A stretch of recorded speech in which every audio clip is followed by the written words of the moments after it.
The audio commentary.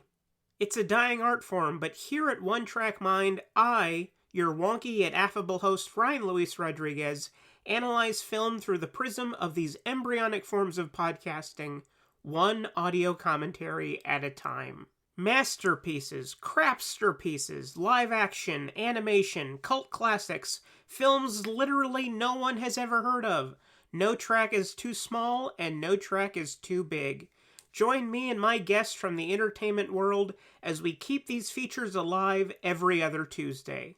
Hey, who else is going to discuss Bill and Ted's Bogus Journey one week and Citizen Kane the next? Us, that's who. Sure, you have to put up with my voice, but there's a certain give and take in this industry. That's One Track Mind, part of the Someone's Favorite Productions family, and available wherever you get your podcasts.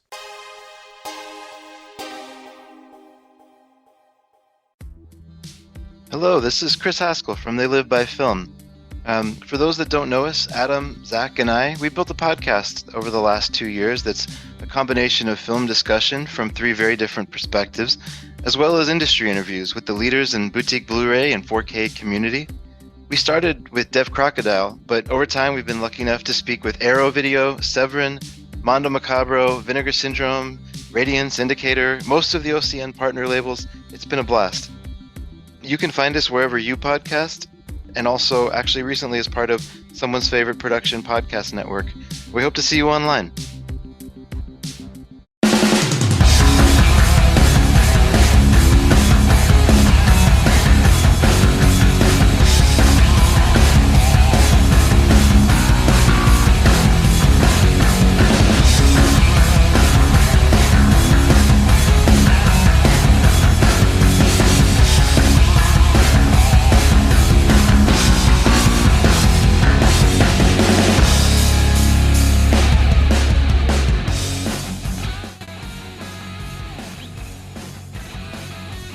Hello, everyone, and welcome to On Seagal, the only podcast on the internet all about everyone's favorite Aikido master, Steven Seagal. I am one of your hosts, Chris Dashu, the host of the Culture Cast.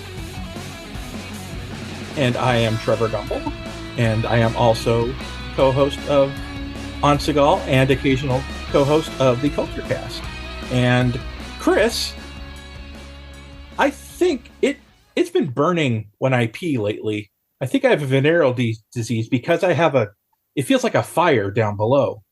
I had to work hard to get to that one, I feel like. Yeah, I really did. I thought you were gonna say something about a fire crotch. I mean, I guess you did. Say a fire crotch of a different sort, I guess. Yeah, but it wouldn't work as good.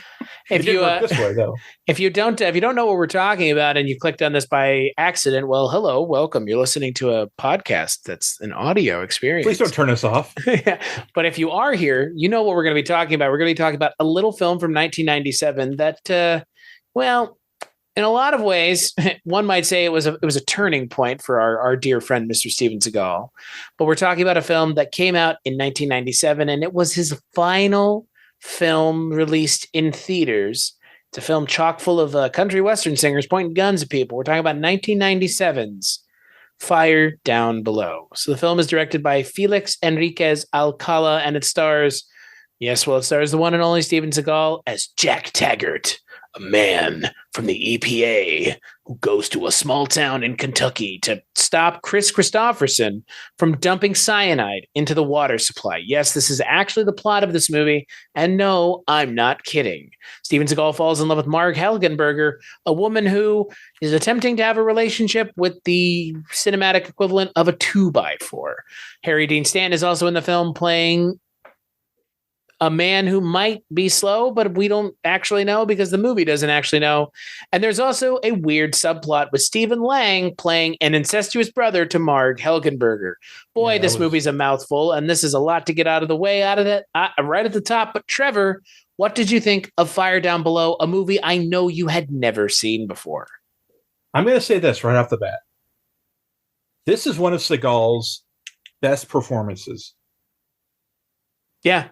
Because this Seagal actually tries to emote. He actually tries to be charming, to be, likable. And unfortunately, it's in a movie that is cut to hell. This This movie was butchered, man.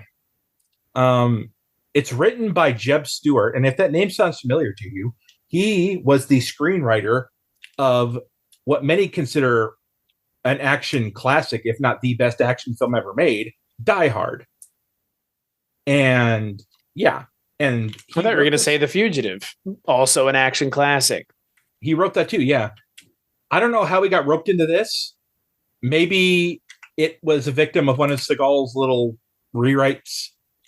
But all I know is his script and the final product got chopped up to hell. Like, there are tons and tons of deleted scenes in this film. And you can tell because there are moments in this film where it seems to cut out of nowhere. Like, it's a sudden cut. Like, it seems like they're in the middle of about to say something and it cuts to the next scene. Yeah, there's not a lot of like information on Wikipedia or other sources about this movie. I mean, we do know that there are a lot of deleted scenes in this movie, probably similarly to On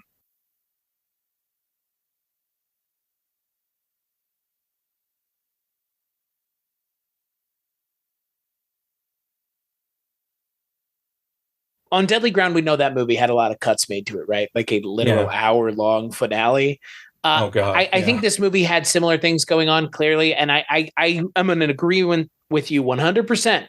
This, I think, is Steven Seagal's best post Under Siege performance, which are the bigger movies that he's doing, less the like cop on the ground in Brooklyn beating the shit out of people with pool balls and a sock. Like, he's not doing that anymore. He's taking on big worldly or global or bigger threats like an entire town and I guess aquifer being destroyed by Chris Christopherson's character. Yeah. All that aside, Steven Seagal is really good in this movie, but he's also, again, like he's restraining himself, but he, like you said, he's restraining himself from doing the fucking whisper talking shit that he was doing in Glimmerman, because he was doing it in Glimmerman.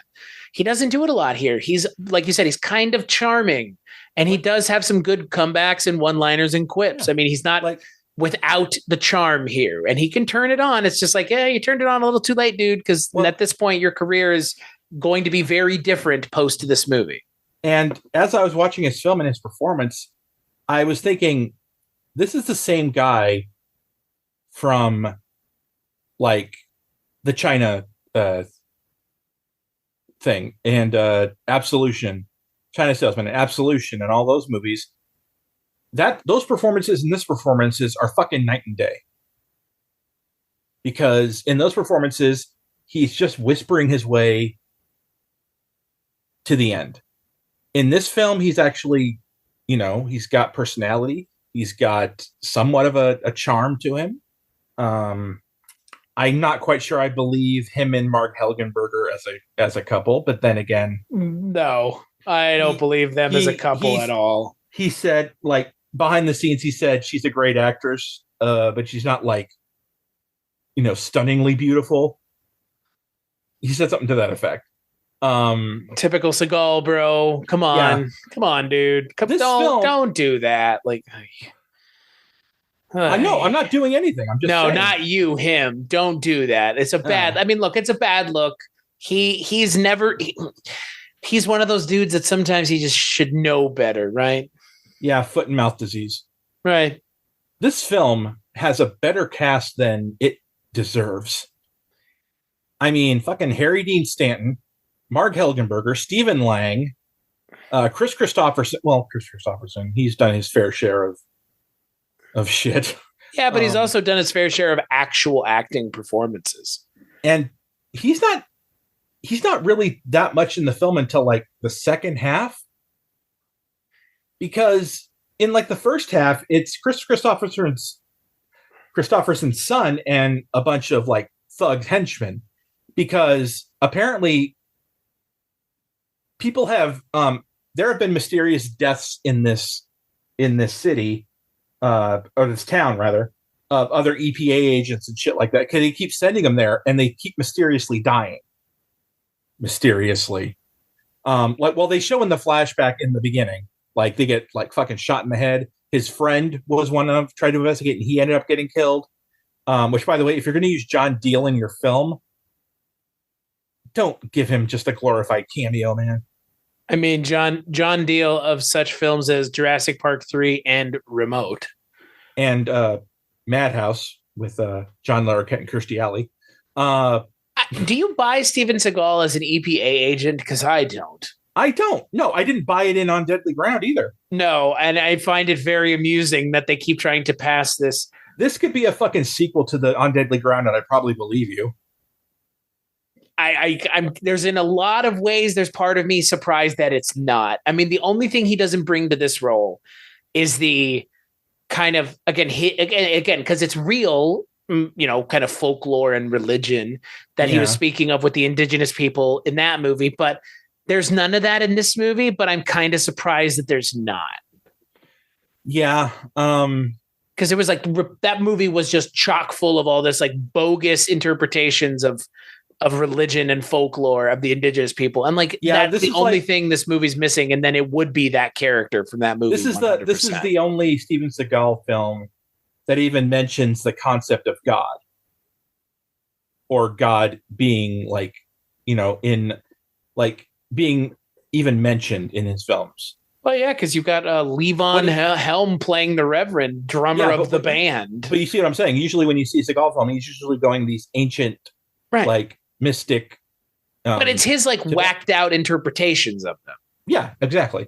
Like there's none of that here, but that's the only thing that would lead me to believe it's a different character. But he acts the same way as the dude from On Deadly Ground. He's like, and absolutely. But again, like it's kind of always just Seagal doing himself. He really in this movie does come off a little. He's charming when he needs to be, but I think you're right.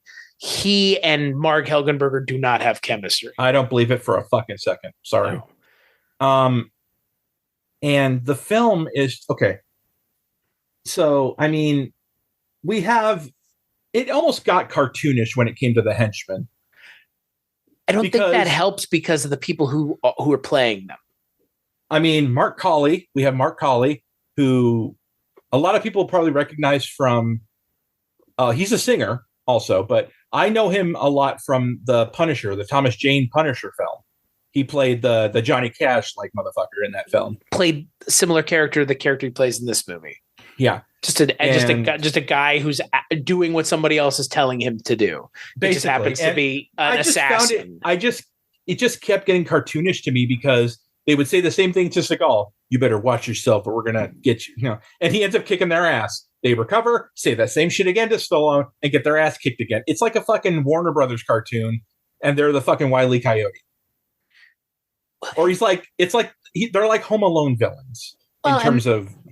It doesn't help that our lead is operating out in broad daylight going in. I mean, at one point he's talking with Levon Helm about Levon Helm's like, I'm going to testify. If you get me on the stand, I'll testify. And they're standing within earshot of the people that they're going to be testifying against. I didn't even have to know they were in earshot to think, oh, well, he's dead now. Yeah. But because he said, well, I'll testify. I'm like, well, you're fucked. But right. Because that's how predictable it was. But to be fair, like in another movie, it's like you don't have to see them up on the hill to know that's what's going to happen. Because again, that's normally what happens. This movie feels the need to show it. Right. And it's like, that's kind of the issue with this movie. It's like, this movie is kind of written.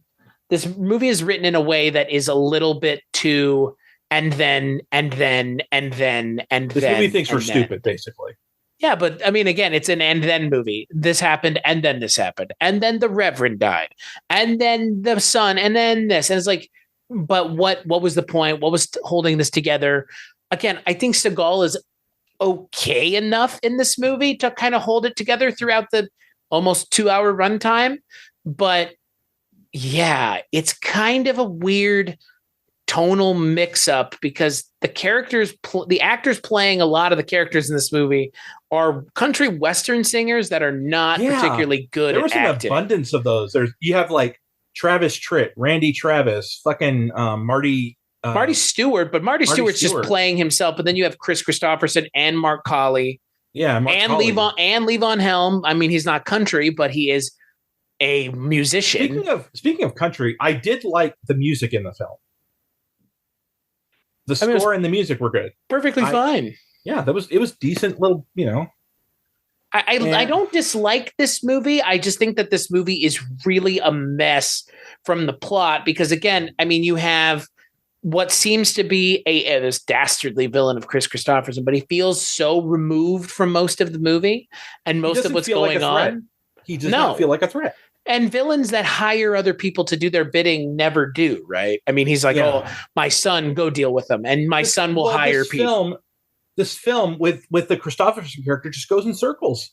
It's always the same thing. The son calling the dad because he fucked up again. The son calling the dad because his henchman got beat up. And it just keeps repeating that until finally Chris Christopherson doesn't even go to the town. I think he meets him. Seagal ends up meeting him at his casino. No, he goes to the town at one point when they're having their like festival or whatever. Okay, sorry. But again, that's like 2/3 of the way into the movie by that point. Mm-hmm. And again, I mean, I was talking about this with Dustin on Bollywood Cinema Club, another show that I do, and we were talking about Tigers in the High, and the villain in that movie is not a threat when he doesn't have a gun. And just like Christopherson, if he's not a gun, he's not a threat. He's not a threat, which means he has to hire other. He's just like Hans Gruber, right? Hans Gruber is not much of a threat when he doesn't have a gun. Oh, you're one of them. Like, I mean, that's what we're talking about. When he has a gun, though, he's confident and in his ability to kill you. And Chris Christopherson's the same way. So the moment Steven Seagal gets his hands on him is not going to be rewarding. But the difference between Christopherson and Rickman is Rickman's character was written very intelligent. His character is smart. But he also surrounds himself with fucking goons that are memorable too. Yes, and he usually has them do his dirty work. Like right. In this movie, there aren't memorable goons, and none of them are physical threats either. They're basically no names. It's like henchman number 1, they might as well be called. No, but I mean, I'm talking about the country western people. Like, they're not threats. Is Randy Travis a fucking threat? Is Travis Tritt a threat? Mark Cawley is a skinny motherfucker in this movie, and I'm like, it's a small dude. Have you ever wanted to dive deeper into the horror movies you love? Beyond the Blood is a horror podcast for fans who want more than just surface level screams. We do deep dives into the movies that shaped us, digging into director commentaries, behind the scenes stories, deleted scenes, and the special features that most people skip. Each episode is a love letter to the genre. We break down how these films were made, the creative risks that paid off or didn't, and the lasting impact they've had on the genre as a whole. From 70s slashers to modern nightmares, we celebrate the craft, chaos, and characters that keep us coming back. If you're the kind of fan who rewatches movies with the commentary on, or you simply grew up in the video store horror aisle, the Beyond the Blood podcast was made for you. New episodes every single week. Subscribe, let's dig deep. Welcome to the Beyond the Blood podcast. He's a small dude. And no, I'm sorry, I will never ever buy Randy Travis as a villainous threat to anything. No. I mean, the only person I kind of halfway believe is Stephen Lang, but that's because he's a big guy. Well, that's because it's fucking Stephen Lang. Yeah, because Stephen Lang has proven himself as a villain actor. Yeah, but I wouldn't say at this point he was known for being a villain. I'm just talking about like screen presence. He's a bigger guy. He can stand up against Seagal and not be dwarfed by him because Seagal is like, what, 6'3" or 4? Yeah, he's not a small guy. That's the other thing. Nobody is going to fight Seagal believably and be a foot shorter than him. It has to be someone who's about his height, just like with Schwarzenegger and Stallone. You can't have someone who's smaller than them fight them and go, oh, this is a fight that I don't already know the outcome. But Chris, it goes to the fact that there's no tension in that regard because we all know Steven is not going to get hit, not once. They're never ever going to land a punch. They're never ever going to land an injury on him. Yeah, but this is us with 2020 vision though. Like, yeah, but I still think back then people probably knew that. But I think it just speaks to a bigger issue. It's a bigger issue where that's just one of the easy ways to kind of highlight it.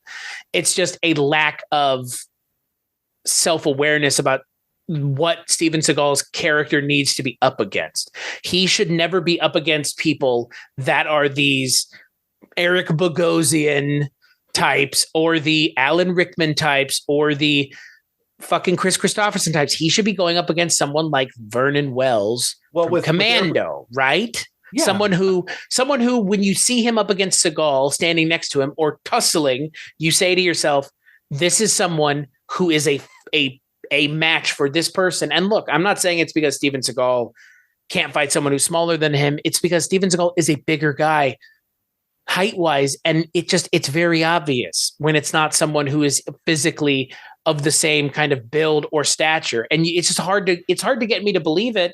And then you just, in every single one of these movies, it's like William Sadler, for fuck's sake. That guy's not intimidating to Steven Seagal.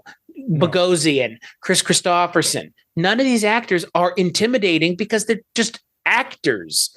And you got to give him someone to actually like play off of physically, like a Bill Duke or a Vernon Wells or someone who is Ventura, even someone who's his size.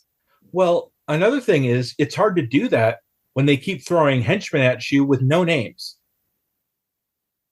They don't give him, even when the henchmen are his size, it doesn't matter because you don't know who the fuck they are.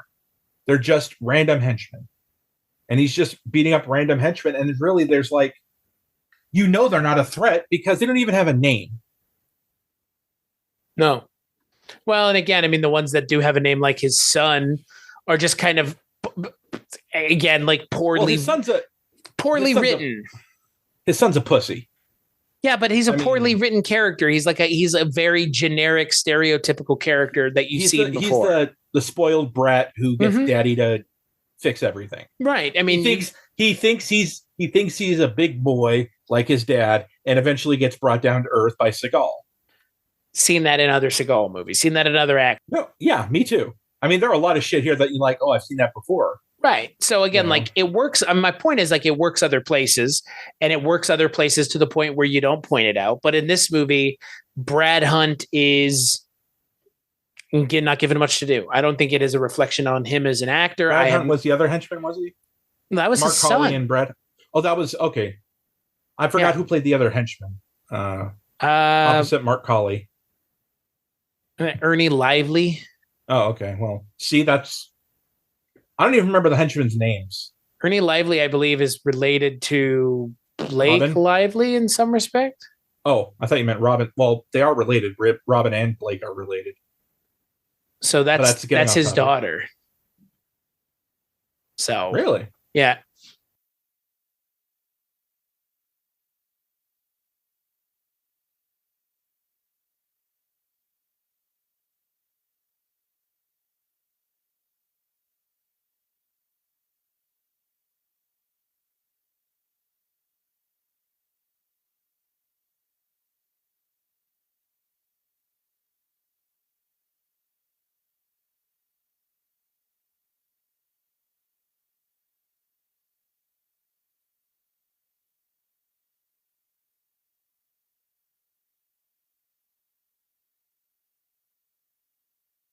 Look, I think for me, ultimately, with a movie like this, where you have this quote environmental message unquote, and again, we've seen this already now with Seagal. It's not original. I think the originality is neither here nor there. I think it's done better here than in On Deadly Ground. It feels less tongue clicking and kind of like, oh, you should feel bad because you use oil.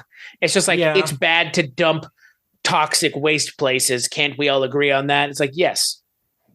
And let me ask you something. Was the subplot about Marg Helgenberger as a child being molested by her brother necessary? It wasn't just her brother. It was her brother and her dad, because that's implied why she killed their dad. No, but right? No. Steven Seagal basically figures everything out. I don't know how the fuck he did it. I mean, just because he saw the microfilm. He saw the microfilm at the library with her talking about her murdering the father. Well, the brother actually killed the father, but wanted her to take the blame because she was a juvenile, nothing would happen to her. And it was self-defense. When in fact, the way I interpreted how Steven Seagal was telling the story is that the father didn't do anything, and it was the brother who did it, and the father found out and got pissed, and that's when he killed him. It wasn't the father molesting her. It was Stephen Lang's character was molesting her. Oh, wow. Yeah, Okay. that's what I got from Steven Seagal telling what actually happened. Like, the father got pissed when he How did found he out. figure that out? I asked you that just a few minutes ago. I don't know how the fuck he figured this out. I'm answering with a question. How did he figure that out? I have no idea, because he was very fucking specific in like what actually happened. My God, how does the movie really doesn't explain that very well, does it? It doesn't explain a lot of things. It really kind of expects you as the audience to fill in the gaps.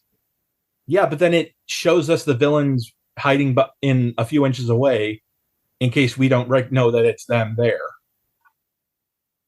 And, I mean, it was just being Seagal. It was just Steven Seagal being Steven Seagal again. I mean, it's okay. But not in a bad way. I didn't just like this movie because of Steven Seagal. I didn't either. No, but here's the thing. A lot of the movies we watch, he is almost a non-issue in them, right? I mean, a lot of the things that we watch that are contemporary are, Absolution or China Salesman or Attrition, where he is advertised as a big part and he's not a big part. I mean, in some of these movies he is, but in a lot of these movies, at least the more recent ones, he is not the main actor, but he's advertised as such. Yeah. It's a little bit of whiplash to watch a movie where he's advertised as the main actor and he is the main actor, because again, at this point in 97, say what you will about the movie, but his performance is not the problem with the movie. No, it is definitely not the problem. He might be a little wooden, but I feel like at this point, if you're complaining about Steven Seagal being wooden, I don't think you've seen other Steven Seagal movies that were coming out before this one, because he's kind of always just weird, but like being weird and being wooden are two different things. If you have an actor who's normally not wooden and all of a sudden they're giving stilted dialogue, yeah, they're wooden. But if you have someone who is always kind of weird, like he is, idiosyncratic, one might say, then it's not him being stilted. That's just who he is, and you just have to deal with it. Well, it's like I said earlier, this is the film where he tries his hardest to be the most relatable and likable. I think he kind of comes off that way in a really big way. I mean, he does a lot of sweet things for Mark Helgenberger's character. I mean, she sells honey to make a living, and apparently she doesn't sell much honey. So when she buys groceries, she has to sacrifice some things. So then Steven Seagal goes up to the counter, says, "Okay, he takes the things that she took out and he buys them." And he goes, "You know what? I'll take all the honey too." He buys every jar of honey. And, so basically he's, doing this quote unquote romantic or whatever. Again, it would be creepy if someone else was doing it. We were talking about this earlier with the whole Dobler-Dahmer theory from How I Met Your Mother. If I did that, if I bought every single merchandise of a girl I like, that's a red flag. And he buys all her honey. She sees in the back of his truck, which, by the way, why didn't she see it when she was putting the stuff in the back in the first place? I don't know. Cinema sins. Oh. Gotcha. Right here, buddy. Right here. What kind of commentary are you up? This is what do they say? This is what passes for commentary on the internet these days. I'm kidding, Trevor. I'm kidding. It's just, and their relationship is not believable at all. Not in the fucking slightest. Well, and look, here's the thing, though. I mean, I think we could both agree. Steven Seagal now is maybe not my cup of tea. Steven Seagal in 1997, a good-looking guy. It's not that it's because Steven Seagal is like some sort of hideous goblin of a human being and Mark Helgenberger is a 10. That's not what's going on. We're not trying to make that statement. No. It's just that when they're on screen together, they're not believable because they don't have any chemistry. Their personality types clash. Well, and the character that she's portraying, I find it hard to believe that she would really kind of be into someone like Seagal, because he's just kind of, again, he's nice, but there is this moment where she's like, "Hey, was any of this real, or were you just doing this so that you could not get in my pants, but get in my filing cabinet?" And he he goes straight to, no, that's not the scene where he says, "I'm thinking about moving here, buying a little house," and No, that's he's talking with Christopherson. Yeah. Yeah, when they tell him to get out of town. He goes, No, but she puts him on the spot and he's like, hey, am I, was this real or was this Yeah. all a put on? And he, is like, no, I like you. And it's like, okay. Like, and he's not like, he doesn't feel pandering when he says it. It feels genuine. No. Yeah. But her and him just I just don't think it works. They just don't have any chemistry. And I don't think it's their fault. I think it's the script. No, it's definitely the script. I mean, here's the thing about this podcast we're doing. When we critique films of Steven Seagal, we're not necessarily critiquing Seagal, because you have to have a film around him for him to work with. And unfortunately, he just gets these shitty scripts all the time. I don't think this is a shitty script. I think this movie just I don't think that. Look, here's the thing: the romance in this movie is forced. That's what it is. There's no need for it. It's almost inconsequential to the plot of the movie. It's inconsequential to the main storyline. The storyline of the city. The city is threatened. It doesn't matter if she's being threatened because she's part of the city as a whole. The city is being threatened, and the aquifer is being threatened by a character dumping toxic waste into it. Right? Yeah. The romance is like the B or C plot. Like, it doesn't matter. It doesn't even need to be a plot. It doesn't need to be in the movie. It's forced.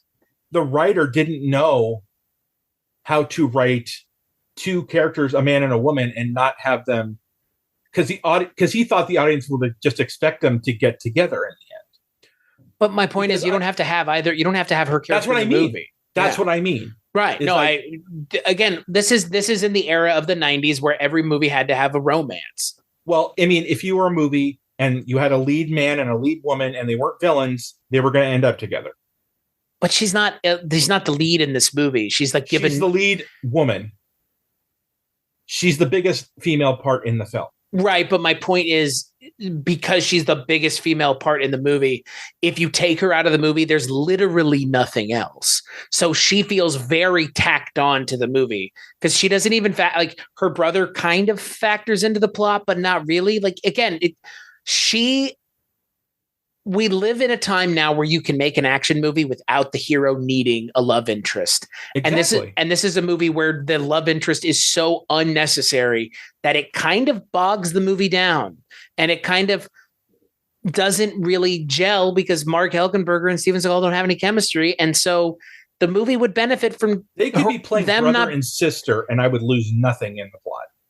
It would actually probably work better because you're not expecting there to be a believable romance. Look, this in a lot of ways feeds into things that we've talked about with more recent movies, where there's an Absolution, where a woman is kissing Seagal and she looks uncomfortable doing it. And again, I think now it's probably informed by a lot of stuff, but in 1997, he didn't look comfortable in that relationship with her, because I don't think Steven Seagal is the kind of character and character actor in a lot of ways, because he's more a character actor than a lead actor. Yeah. He feels like the kind of character actor and actor who doesn't need a female character to play off of. He is a big enough personality and performance that those actors will get in the way of his performance, because he just let him go on his own. Like, just think of the first couple movies. They were good without female companionship. I mean, they were there, but they, again, weren't great. We talked about it then. They were just felt kind of as forced into the movie then as they do now. Steven Seagal movies don't need a love interest. No, and not truthfully, at all. Fans of Steven Seagal don't care. They don't go to Seagal films to see him hook up with the lady. They see him. They want to see his films for him to kick ass and destroy the bad guy. They don't see it to see if a believable romance happens between him and Kelly LeBrock, or him and Mark Helgenberger, or him and Eric Eleniak, which, by the way, that was the most forced of them all, by the way. I guess. I mean, that's the most off-putting of all of them. And watching him kiss his female leads, maybe it's because we know what we know now, but it feels like you're watching that scene from Back to the Future Part 2, where Marty is watching that video about Biff Tannen, and it gets to the part where he kisses Marty's mother after they got married. Sure. That's how uncomfortable it feels. That's how awkward it feels. It's like all the girls in that he's the co-star with him are Leah Thompson in Back to the Future Part 2, and he's Biff Tannen. Because you know they don't want to be there. Like the last film we watched. Yeah, absolutely. Out of fucking nowhere. That's what I was saying. Like it doesn't, it when we're commenting on how out of place it feels, it's better just to not include it. And honestly, that's kind of where I'm at with like Steven Seagal movies and romance subplots. Like they feel how much of that do you think is Seagal's say? I don't know. This is the 90s. There were love interests in all these movies. There was love interest on Deadly Ground. There was love interest, like you mentioned, in Under Siege. There wasn't one in Under Siege 2, but that's because that was his fucking niece. And if it hadn't been his niece, it would have been a love interest. And he hit on her apparently behind the scenes. So he hit on the bartender though. But yeah, okay, right. But like that's it. But like again, like Under Siege 2 might be the best handling of romance we've seen of Seagal because it doesn't force anything. Yeah. I mean, he flirts with the bartender, but nothing really ever comes of it. And that's believable. But like in this movie, like Mark Helgenberger would not be into someone like him and he would not be into someone like her because he doesn't need to be. It's like they try to make him more human by having him have a relationship, but I think it exposes how not unhuman his character is, but how just much of a character his character is, not a really fully realized person. Well, because again, Steven Seagal is playing a character, even when he's just doing himself. That's such a idiosyncratic person that that's Seagal. He's just, like we said, he's just playing himself in these movies. That's our perception of it. Well, and his earlier films, like in a couple of his films, he was married. His character's married, and that's a little more believable because that can factor into the plot of the film. You know, the villain was that his Sharon Stone, right? Yeah, Sharon. She was barely in that film. Right. She was, which one was it? Out for Justice? I think so. One of the ones where he gets, I don't know, all those movies kind of run together. Anyway, but yeah, she was good in it, but she wasn't in it enough to matter, just like Mark Helgenberger should have been in this movie if that was the point. It's just Seagal doesn't need anything because he's so specific of the kinds of things that work for his movies. And romance has no point or part in any of these successful neither movies. does neither does the molestation subplot. Well, I don't even know what the point of that was. There was no point. That's what I'm saying. But that was just but why tasteless. Add it to the movie is my question. I don't know. They wanted to add a little dark, disturbing. They're trying to lean on the fact that it's taking place in Kentucky. Like, wow. That's just tasteless, man. But that's my point. It is kind of tasteless. Like a movie set in the South where a brother is molesting his sister. Wow. That's a writer who has run out of ideas. I mean, you just go to the incest trope when it comes to the South. Right. And somehow like that's fucking low hanging fruit. I'm not gonna be one to overlook making fun of the South as someone who spent a large portion of their young adulthood in the South, but that's low hanging fruit. But if you're going to try to make a serious action film, don't make deliverance jokes. My brother's trying to bang me. Yeah, it's like, what is it? The Beverly fucking Hillbillies? Like, I don't. And Stephen Lang's. Let's talk about Stephen Lang's character. Yes, he comes into the film about what, halfway through, a little before halfway. About the second, like kind of maybe like towards the beginning, middle of the second act. When you first meet him, he's wary of Seagal, but he's not like. You don't suspect anything. What? He comes into the scene like a fucking asshole. He's that dude that shows up and he's like, "Who the fuck are you and why are you in my house?" And it's like, he's a friend. But some people could suspect he's just trying to be protecting his sister. I'm just saying. It feels creepy right off the bat. It does feel creepy, but I could see how some people would think he's just trying to be more protective. But then it starts the cracks start to show because all of a sudden out of nowhere he goes, I've had a change of heart. Let me show you where their mind is. I want to take these bastards down. I'll testify. And then immediately villain mode. Like, I'm going to take him down the mine to bury him in the rubble. And before that, he's at the house with Mark Helgenberger and he's manhandling her. And you're a whore as well. Yeah, slaps her, calls her a whore. She runs from him, locks herself in the bathroom, and he locks her in the bath. Well, no, he locks her why is there a lock outside but not inside? Whatever. He locks her in the bathroom. And she's there for like hours before Steven Seagal, I don't know if he would have if she would have gotten out if he hadn't he was going to go to her house anyway. I don't know. But it was just, yeah. I love how convoluted it is. I really do. Well, I appreciate how convoluted this movie is. Cause then you have the mine scene where, again, who's trying to get him? Henchman. No named henchman. But now it's fucking, it's Stephen Lang and this big burly, bald dude. And how does Steven Seagal start?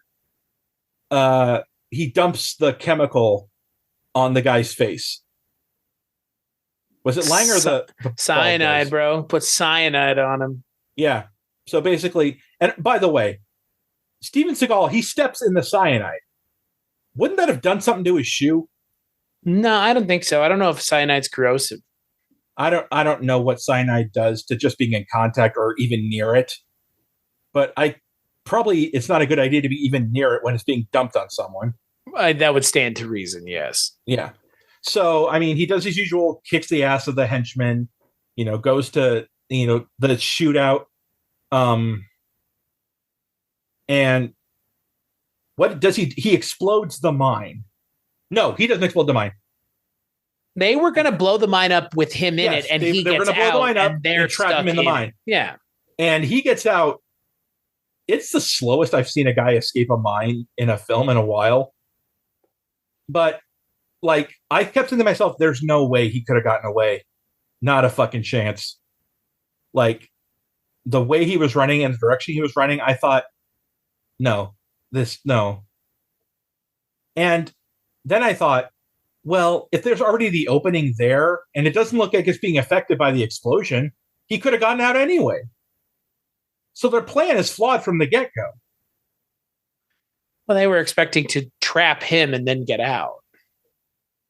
Yeah, just look. The problem with this movie ultimately becomes how convoluted it gets to where everybody is in on it, because we have it's just these couple dudes that report to Chris Christopherson, and then it's all the cops in the town. Oh, and then it's the FBI agents, and then it's his partner in the field office. Yeah, it's like everybody is all of a sudden in on it, and it's like, okay, so Chris Christopherson is like all-seeing, all-knowing, far-reaching. Yeah, but he can't handle it in his own hometown. It feels like Chris Christopherson is once again so fucking predictable. But he's just is in the long line of these idiot villains that Steven Seagal has to fight that are completely underprepared. The twist about his office agent being part of it, because he calls the field agent to get him and her protective custody. So he sends out Randy Travis and the other guy and shit like that. And I thought to myself, as he was talking to the guy on the phone, I was like, yeah, he's going to turn on him. Yeah, he's a turncoat. No, there's no way he's not a bad guy. It was so predictable, man. I mean, and you're right. I was getting sick of the whole who's the turncoat and who's for real. Well, everybody was. I mean, everybody ends up being in on it outside of, I guess, the girls who work at the store. And the state and I guess maybe state's prosecutors. I just, again, we have ultimately a conclusion to a film where a man who is no way, shape, or form intimidating has Steven Seagal come up to him and shoot him and then grab him and go, "You're going to jail." And he's like, "Oh, I guess so." That was not even a fight, man. Well, that's my point. But again, there's not contrast that with something like Die Hard, where Alan Rickman and Bruce Willis don't have a hand-to-hand fight. They exchange words, and then Bruce Willis shoots Alan Rickman. Rickman is smarter than that. He knows that he can't defeat him by hand. I also think that movie just has better secondary villains. All of the people in that movie are very memorable. You should have shot when you were talking. All that Thanks shit. For the advice, right? All of that is a lot more memorable. The Huey Lewis. Yeah. There's plenty of memorable villains in that movie that have nothing to do with them getting 10 minutes of screen time. It's just they're given an opportunity to be interesting and they make the most of it. In this movie, they could have done that. They have Randy Travis. They have Travis Tritt. They have Mark Cawley, someone who we know is good in this kind of role from the Punisher movie. He kind of steals that movie in that scene. That's one of the most memorable scenes in that movie. I feel like if you same, but I feel like if you don't know anything about that movie, but you've seen something from it, it's got to be. Well, he's featured in the trailer, so that's right. But also that song, the trailer and the song are pretty memorable. And he's really good in that movie for the little bit of time he's given. And then they don't do anything with him here. They don't do anything with any of the villains here. Basically, they're just there to be. They're just there to be one of those inflatable punch bag things you had when you were a kid, where you punch them and they come right back up again. You just keep punching them and punching them and punching them, because that's all they did. There was no through line. It was just them. Like I said, it was a circle. They try to beat Seagal, they get defeated. They try it again, they get defeated. They try it again. You'd think at some point they'd say, fuck this. It's not worth it. Well, they do. Eventually, Chris Christopherson's son turns on them. Well, he's the one that turns state's evidence that gets Chris Christopherson arrested. And by the way, I haven't expected the two agents that Seagal had with him at the casino. I haven't expected them to turn him at the last minute. I mean, again, why didn't they? Because it had enough, man. Because it wasn't even a climax, man. Because no, that's what I'm saying. Like, there is, unlike Die Hard has an anti-climax, right? In a lot of ways. Like, I mean, what happens before he gets to Hans with him jumping off? I always forget how late into the movie he jumps off the building, but he jumps off the building very quickly before Hans Gruber. I mean, it's like very close to the end of the movie, right? Yeah. So that's the climax. And then Hans Gruber dying is just kind of like, it's the cherry on top, right? The difference, it's not an action scene in this movie or that movie, but before this finale of this movie with Chris Christopherson, he just beats up some dudes in a bar. Like, pretty much. I mean, Chris Christopherson's character basically just plays games at his fucking casino or whatever. A very small casino, might I add. Yeah, he doesn't do anything. He's wasted. He's a decent actor. I don't understand what they were thinking. Like, it's not like they just cast some lot of good actors dude in this film that they waste. Terry Dean Stanton is a great actor. Margaret Helgenberg, a great actress. Stephen Lang, amazing actor. It's not like they're casting Florian Persick Jr. here. They're casting people who have curbside appeal from their name alone, like Chris Christopherson. They don't do anything with them. Makes you wonder why would they agree to be in this? Well, why have so many country western stars in this movie? I don't get it. It's like, it's a very strange occurrence that there are this many in this movie. And oh, by the way, it's not like they're all over the soundtrack. It's just like, there's like a Marty Stewart scene. I guess it's because, again, they thought, well, this movie's set in Kentucky, so. And maybe they wanted to sell soundtracks. But like, again, like they're not given enough to do. They're not given enough time to be interesting. Like, I mean, you have enough time to spend on Marg Helgenberger and Steven Seagal having a half-baked romance. You could have let Randy Travis or Travis Tritt or, God, again, even Mark Cawley, give them 5 minutes more or anything. Because again, like I'm saying in Die Hard, that guy in Die Hard, the guy under the table, that's one scene and that's it. But that guy is super memorable to the point where I can tell you what he's wearing, kind of what he looks like. But that's a character actor. In this movie, you have actual entertainers. Yeah. Again, they might not be quote actors unquote full time, but Travis Tritt and Randy Travis know how to be entertaining. So let them do something. Don't just have them. All right, just stand there and don't say anything, or just do the. I'm here to take you away with me. Like, all right. But here's the thing. I think Randy Travis was brought on for cameo appeal. So people who watching the movie will be like, "Holy shit, that's Randy Travis." Said who in 1997, though? What? Who is saying that in 1997? I don't know. Some people are. I'm going to let my cat in. After I let him out.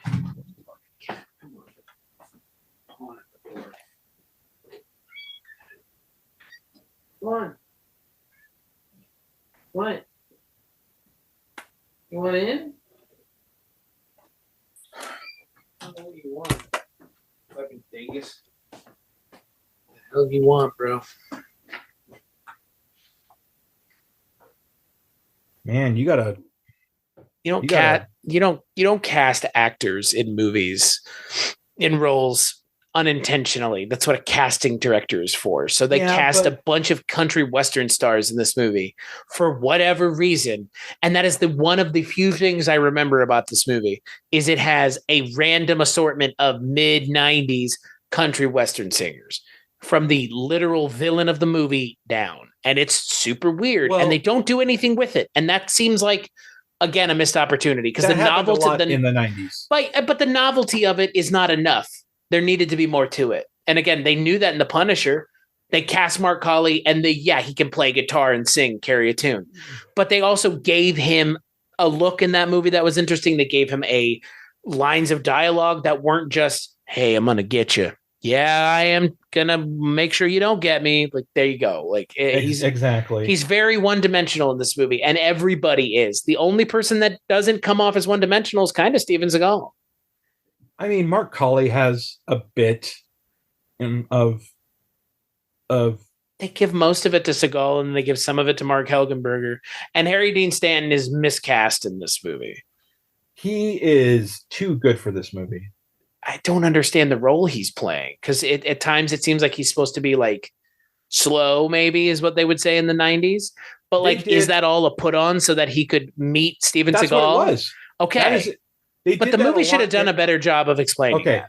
They did that a lot in the 90s. Sure. Where you find out the slow guy isn't as slow as you think he is. Like in fucking Disturbing Behavior. Have you seen that movie? No. Okay. William Sadler is in it. He plays the janitor of this high school. And basically it's a film how they're taking like the fucking rejects and the stoners and all the undesirables of the high school, and they're kind of Stepford wivesing them into being perfect students.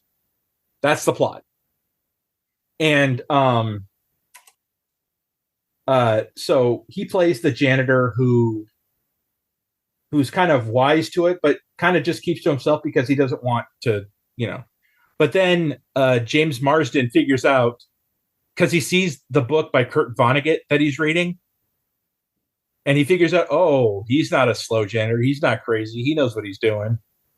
So that was the trope in the 90s, Sure. It was like, and it just gets tired. I agree. And I mean, Travis Tritt being in the film, basically, he's just doing what he usually did in 90s. He did it a lot in 90s films where he would just play a guy who's just in a scene where he's singing and the stuff is happening around him. Like he's the music background for the scene. Yeah. Like another film he did that in was Sergeant Bilko, where that's the only thing he did in the film was sing songs around the scene. And that was pretty just lazy way to use him. I mean, he has acted before. They just don't want to take the time to make him interesting. They think they'll get by on name recognition alone. I think this movie's fine. I think it's okay. Yeah. I think it's fine. I mean, again, look, this is the last Steven Seagal movie to come out in theaters. So Half Past Dead. We got Half Past Dead coming up. Doesn't count. This is the movie that is his last starring role. Okay, it's released in theaters, and if we view it through that lens, this movie is a failure because it doesn't do a good enough career with Warner Brothers. I think it was sustained problems from On Deadly Ground to then this. Well, he kept having failing returns, so they figured we're not going to renew with this guy. He's just let him go. And look, I haven't seen the next movie that we're watching, The Patriot. That's not the next episode we're doing, but that's the next one of these movies, the older ones. I've never seen it. I'm interested to see it because it's his first, straight to video, as it was called then. And my hope is that it will be of the similar production value of these straight to theater actual quote productions. Yeah, but well, it's got Gaylord Sartain in it, and I like Gaylord Sartain. I look, this movie is not terrible. I think this movie has gotten a bad rap for a lot of deserved reasons, but I think it's a good Steven Seagal performance. And I think if we're talking about Steven Seagal on a Steven Seagal podcast and we talk about his performance, and his performance is one of the most ones. Yeah, it's not bad. He is perfectly likable. Again, his romance doesn't work, but he as a character, he has some good one-liners. The whole call your proctologist and rub the ointment on whatever hole hurts the most is a good line. Well, the whole line about going to prison and calling his friend, to... Yeah, like all that's great. And that's good action stuff that you expect from these kinds of movies. And he's actually believable here. But this is the most likable he's ever been. Yeah. I mean, those characters in those early movies were more just kind of like gruff dickheads. Yeah, okay, well, let me just say he's the most charming he's been. Yeah, I mean, again, I would agree. I wasn't doubting you when you said likable. I would agree. I mean, he's pretty likable. I mean, again, like the romance with Mark Helgenberg doesn't work, but his friendship with Harry Dean Stanton is not unbelievable, and they work together. Honestly, if they had taken Mark Helgenberg out of the movie and just given him and Harry Dean Stanton more time, I think that would have worked more. Or just make the character like Stephen Lang, just Stephen Lang and not her. But then again, that wouldn't make sense. I mean, again, you just have you could have Stephen Lang be the secondary antagonist. He could still play a similar character where it's like he turns on Seagal, but you don't see it coming. Yeah, but as opposed to he befriends Seagal. Right. So you can kind of get something out of that, and then Seagal's like, "I knew you were, going to turn on me, whatever the fuck." Right? Mm-hmm. Like there you go, and you don't need Mark Helgenberger, but you still keep Stephen Lang, and you don't waste Mark Helgenberger's time with a bad role that doesn't really serve her because she's a great actress, like you said. Again, everybody in this movie is a great actor in everything else that they've been in, and I don't think that some of them in this movie are bad. I just think a lot of them are not given anything to do. Them very well. No. Steven Seagal is kind of the only one, and that's because, again, he's given like 99% of the screen time. Mm-hmm. So final thoughts on Fire Down Below, Trevor?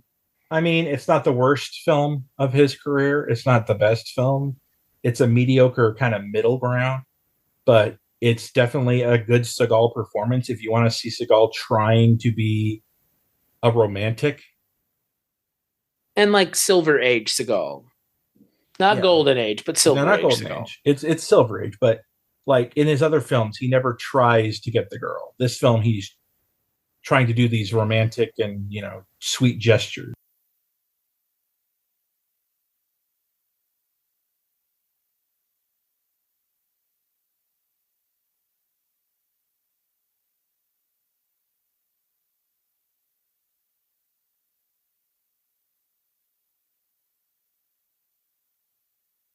I don't blame the actors. I blame the script and the editing. And look, for me, I think that this is in the conversation for the better Seagal movies because his performance is so good that it does kind of carry most of the problems of the movie on its shoulder and comes away. Yeah. Again, comes away and closer to it being a win and less a failure like so many of the more recent movies that he's done. Well, I said the same thing. I said, it's not the actors, it's the script. This is none of the actors' fault. None of it. They all give the performances they were supposed to give. I mean, very rarely is it the actors' faults, though. Very rarely is it the actors' faults. Yeah, but it didn't. I was surprised because Jeb Stewart has written great films, but maybe his script was hacked to pieces. His movie's pretty convoluted too, and again, like the message, like the whole thing of the movie is like it's not that interesting. Like, oh, they're dumping oil or dumping cyanide in the water. It's white noise now, man, because we already had On Deadly Ground. Why are we doing this again? Yeah, I don't know. I don't have a clue. Again, like there are like very few environmental action movies, but two of them exist in the 90s and two of them both happen to star Steven Seagal. Yeah, because he was apparently big on like the environment. On Deadly Ground was more preachy, a lot more preachy, but this movie is this movie, a lot of the problems with this movie stem from the plot being kind of just not that exciting. And then everything stemming from that. And then you have problems occurring because it's set somewhere specific. So you start doing weird specific things to tailor it to where it's set. Well, that's the problem. I just don't think it works. It's the same old thing. It's the same old thing. It's basically kind of like recycled material from other films. And again, like not told in a particularly new, exciting, interesting, or unique way. It just, it was not like there was not really much talk about the company itself that was polluting, or why they picked this place, or it's because it's his home. Why he would pollute his hometown makes no sense to me. But okay, no, it makes no sense. Like you would literally dump it anywhere but that. Yeah. And it just, the villain, you don't know shit about him, to be honest with you, I mean, because he's in the film a lot, but you don't really know anything about him. He likes women and he has women hanging around him all the time. Another 90s trope. But that's it. That was another 90s trope though. Yeah. And he just doesn't have he doesn't have an original personality. He's every other fucking 90s henchman that you've seen. The big corporate. He could be intermatched with fucking Michael Caine. I mean, again, but that's my Michael Caine was trying to do the same thing that Hans Gruber was doing. Hans Gruber, Alan Rickman created the character that these actors but they're not smart. They're not smart enough. I don't know what it is. I think that only worked once in a lot of ways. But Hans Gruber, one played by Alan Rickman, who's a fucking great actor. But so is Michael Caine. But let me finish. It's the script. And he made that character very formidable because he was smart, he was cunning, and he had this plan mapped out like to the letter when he took over Nakatomi Plaza. He knew what he was going for. He had it he had it timed out basically. He was very, methodical. The villain in this one, there's no sense of wit to him. There's no sense of cleverness or formidability. It's just he's the big villain in the video game that you have to defeat. The easy villain in the video game you have to defeat. And like I said, going toe to toe to Hans Gruber with them in the film, he was going up against Hans Gruber the whole time. It was a mind game. Him and Hans Gruber were playing mind games with each other. Yeah. I mean, again, I don't know if having Seagal and Christopherson interacting more in the movie would have helped anything. I just don't make the movie. I just don't think that Seagal and these kinds of villains work. And I don't think that. No, because Seagal, you want to see him up against a villain that is equal to him. Or is more believable. Yeah, you don't want to put him up against an old guy in his 60s or 70s who is not known for being a tough guy. Right, because Seagal's at this point a tough guy. And all throughout the film, he just has his henchmen do his dirty work for him, so he's no threat physically. Or, Look, I like yourself. This movie's fine. I think, again, we've seen worse, we've seen better, but look, the next movie that we talk about, I'm interested because it's a supporting role. It's not a role that Seagal is the star of, and that's Gut Shot Straight. And he plays a character named Paulie Trunks, and I've seen the poster, and he looks strange in the movie. So I don't know. We'll see. I mean, this is the last traditional Seagal movie we're watching, more or less. This is the last movie that's like this. So, it's sad. It's a kind of a sad moment because we're finally here where we know that the movies are not going to ever be we'll have two movies that kind of exit wounds in From the Cradle to the Grave or whatever the hell the other one is. Those movies are the last two that kind of he's in theaters other than Machete. But, this is his last starring role from 1997. See, almost fucking 20 plus years ago now. So shit. Yeah. It's wild if you think about it. It's been 26 about years 26 years. since he had a starring lead role in a movie that came out in theaters. So Basically, I mean, a fully fledged adult who can vote and drink. So until the next time you hear Trevor and my voice talking all about Steven Seagal, you can find the two of us at weirdingwaymedia.com, where this show is available for your listening pleasure from episode 1 to this one. Trevor did mention that he's on episodes of the Culture Cast and the Bollywood Cinema Club. And I think that's it. Those are the only guests, right? And Projection Booth as well, which is the jewel in the crown of this network, as they would say. So until then, Trevor, people can find you on social media. Bad Vertigo. You can find me on social media, but I'm not going to tell you where because social media sucks. As for this show, you can find us wherever you get podcasts, like, rate, and review the show because that's what helps us find our audience. And as always, catch you on the next episode.